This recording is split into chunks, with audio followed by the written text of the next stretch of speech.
Hey guys, this is Brent with Western Equipment. Behind me here I've got a 2020 John Deere Z920M.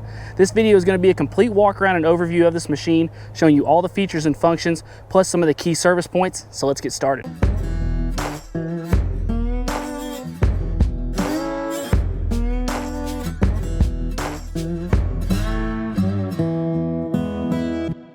So at the back of the machine, let's talk about the engine and the key service points. First off, guys, this is a 23.5 horse Kawasaki engine. Now I know it's branded John Deere here, but if you look around the backside here at this sticker, you can see that it is a Kawasaki engine. Now being as also this is a Z9, this is going to be in our commercial grade class of mowers, so this is going to be the commercial grade Kawasaki engine. And the way to identify that is by seeing right here this big commercial grade canister style filter. On the more residential or homeowner style engines from Kawasaki, you're going to have that air filter kit actually built onto the engine here, going out and straight down into this hose here. It won't have the big canister style, so make sure to check that out and make sure that you're in that commercial grade mower. So now let's jump right into some of these key service points, guys. First off, changing our oil. Biggest thing, most important thing on the lives of these engine. So right over here on the side, you've got the yellow cap.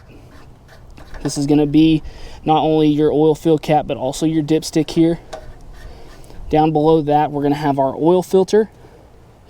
Right here, nice close together. And then right below that, we're going to have our oil drain system. Now, this is a little different than some of the homeowner style machines we had before, where they'll have that hose system that comes right off the plug and hangs up here at the top where you can easily find it and move it where you want. This one, they've actually engineered a spot right here for this oil drain hose that's built on, that stays on the engine at all times. So once you have that in the hole there, you know that you can put your oil pan directly underneath the mower, make sure it's lined up with that hose, and then you can open this plug here to drain that oil. Guys, I've also done a video already on servicing this mower, changing the oil, spark plugs, air filter, fuel filter. I'll leave that in the description below so you can check that out. But we'll go ahead and finish talking about the rest of these service points. Next being, since it's right here by the oil system, is going to be spark plug number 1. Now this is a V-twin commercial engine, so you're not only going to have the one spark plug, but you're going to have the corresponding one over here on the other side. Keep in mind just how easy it is to get to these two. They've designed this back cowling so you can get to them super easy over here on the side. Next thing going to be up top is going to be our fuel filter here. This has the two easy clips here. You're just going to need a simple pair of pliers to pinch those and pull them off to change that fuel filter. A couple other service points while we're back here at the back are going to be underneath the seat here. First is going to be our battery.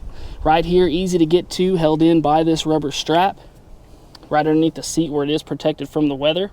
Moving back, we have our hydraulic oil reservoir here. This is going to be for our two hydrostatic motors. Now, being that this is a zero-turn mower, you're going to have two separate hydraulically driven hydrostat engines that are controlled by the sticks here. So one stick controls this side, the other stick controls that side, and you're going to have that mutual hydraulic reservoir here for that fluid. Now, when you take the cap off, this does not have a dipstick, but what it does have is it has these markings here that are built into the tank where you can see min and max. Sometimes they're hard to see in the sunlight, but you give that machine a little bit of a shake, you can see that fluid move in there and then judge kind of where you're at on your level. A couple other things while we're underneath here. One is going to be your service interval chart, so you'll want to reference this. You also have this in your operator manual, but in case you lose it, you do have that chart here. You're also going to have your diagnostic codes over here.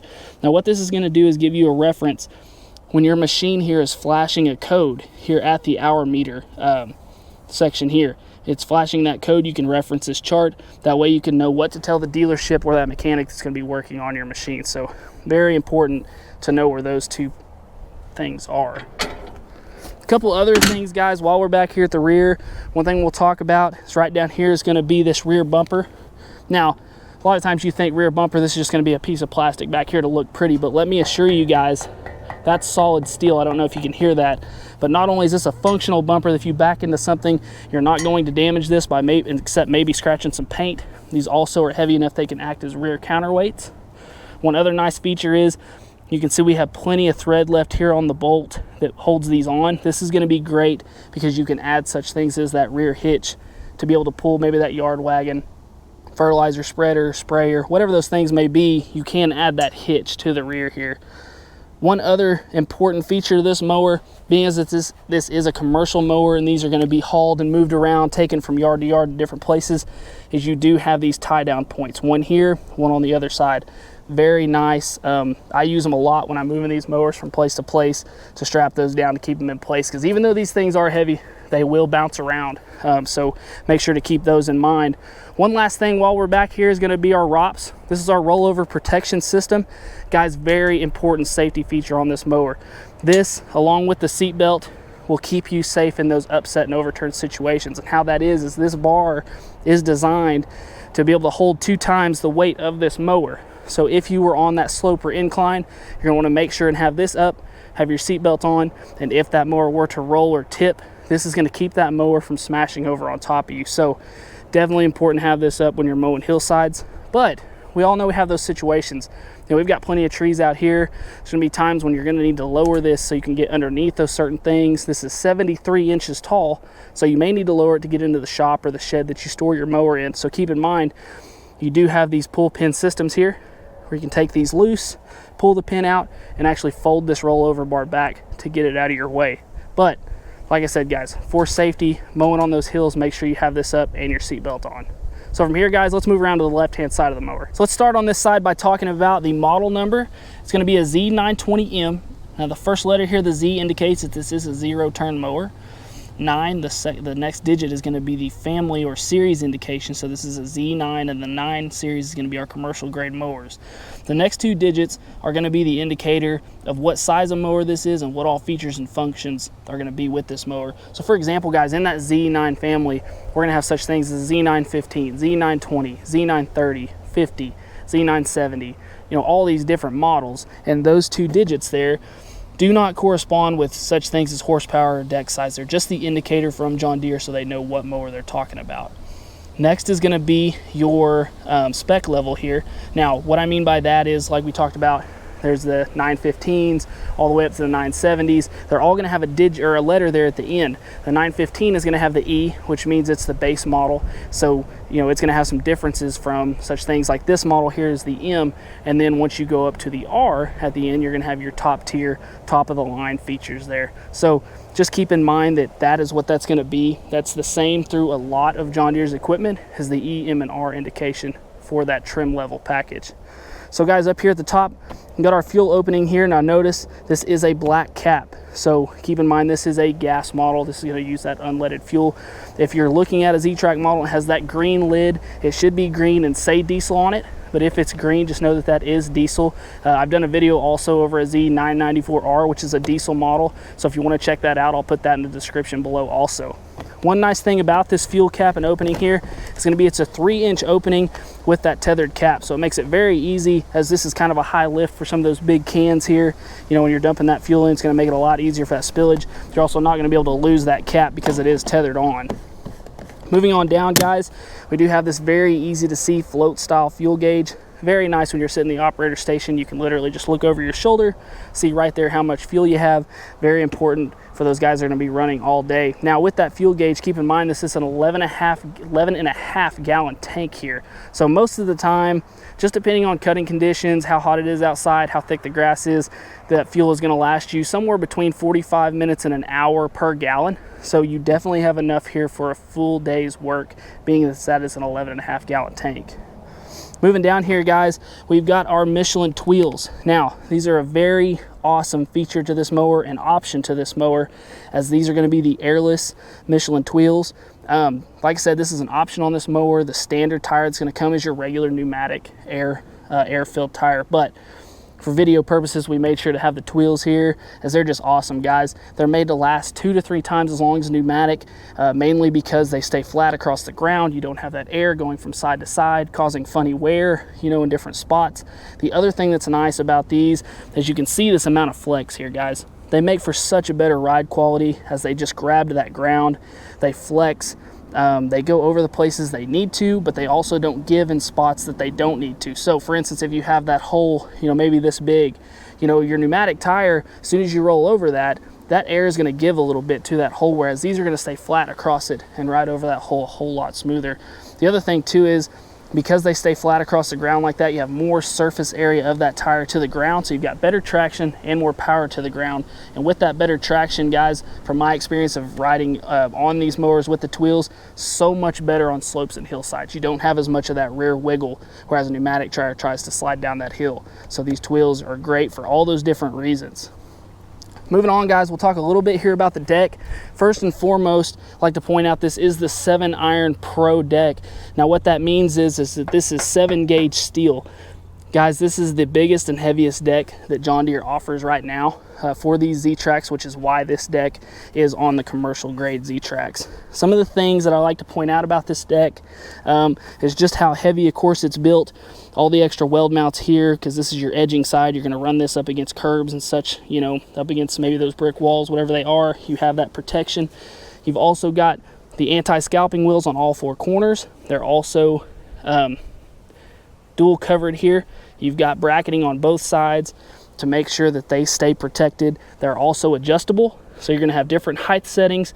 You're going to want to make sure in whatever application you're in, whatever height you're cutting at, that you adjust these so you don't have those scalp spots. Very important there for that cut quality on your lawn. I always like to point out too, guys, we'll show a little bit more about deck raise and lower in a minute, but just how heavy these pieces are, the hangers, all these different bracketing pieces, just a very heavy built deck all the way around. And this is a stamped deck, so it means it does not have welded corners. It's not fabricated out of multiple pieces of steel. It is stamped, which allows for great airflow underneath. Guys, cutting grass is all about airflow. So the less corners that are inside, the more that air can flow, the better that material can be processed and pushed out, adding to that cut quality. Now, service points on top of this deck. Spindles. Spindles are huge. They're our main service point on decks. They're also the life of our mower. So as you can see right here on the spindle cover, we do have that grease zerk.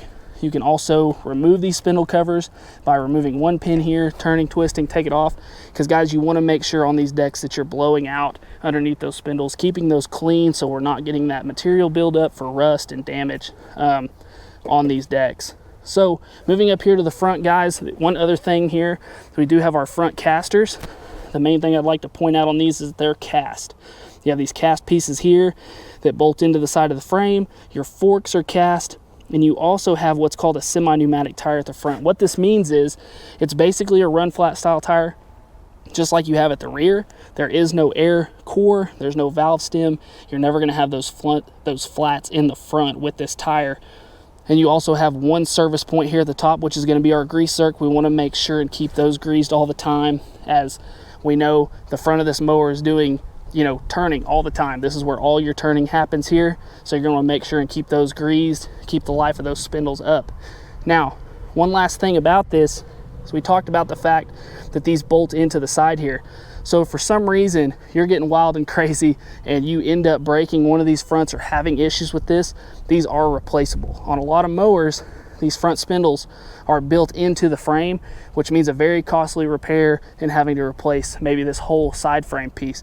But keep in mind that if you do have that accident here, these front spindles are replaceable. So from here, guys, let's move into the operator station. So before I get on the seat, let's talk about a few things here at the foot platform. One is going to be right out front here is going to be these 4 holes.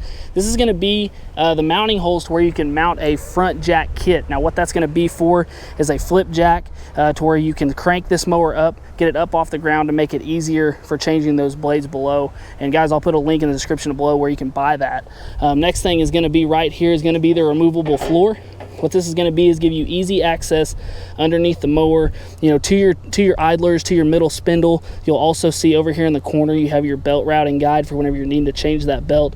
But very important to be able to get here to blow this deck off in the middle and also get to this grease point.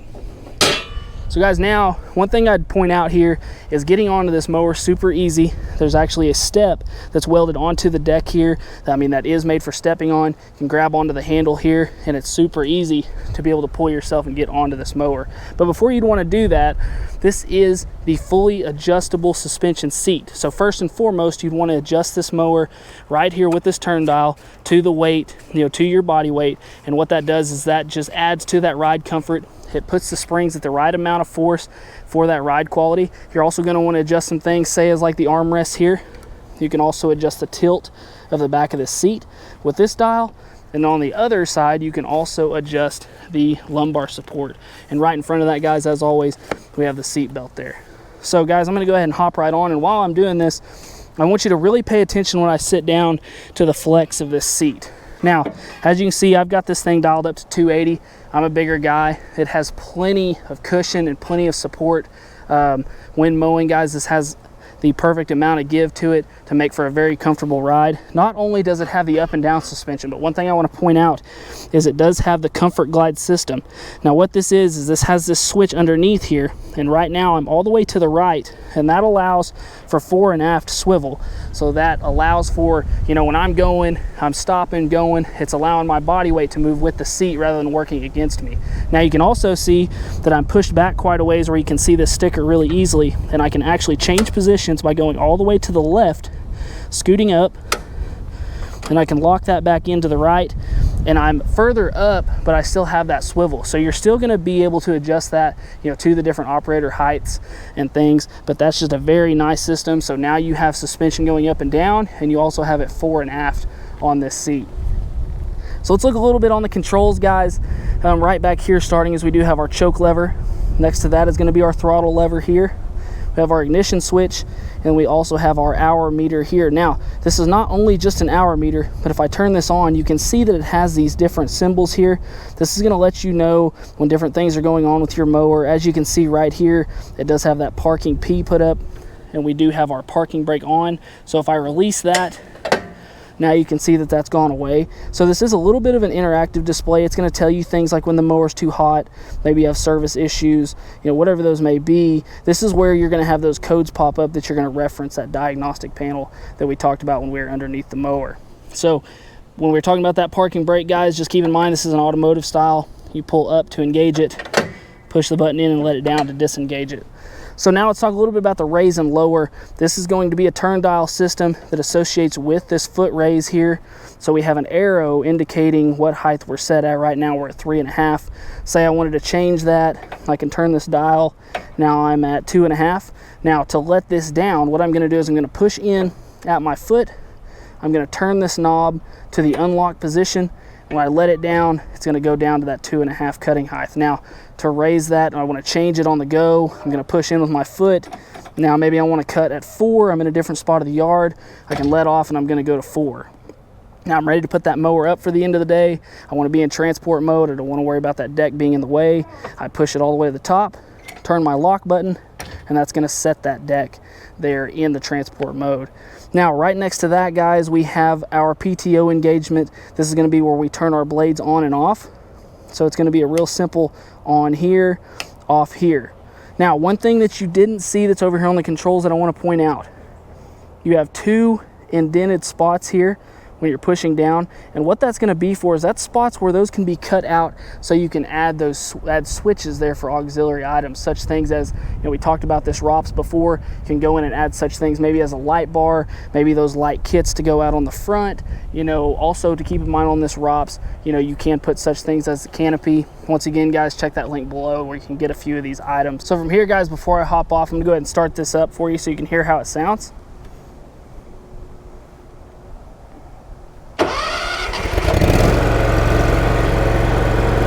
So right there, guys, we're at half idle. Like I said, this is that 23.5 horse Kawasaki engine, commercial grade. So we'll go ahead and rev this all the way up. So this right here would be at our cutting speed. You know, really good sounding engine. I'm gonna go ahead and dial back here and start those blades for you so you can hear just exactly how that sounds. Now make sure before you start the blades that you are releasing the parking brake. So all we're gonna do is hit this switch. Rev all the way up to cutting speed.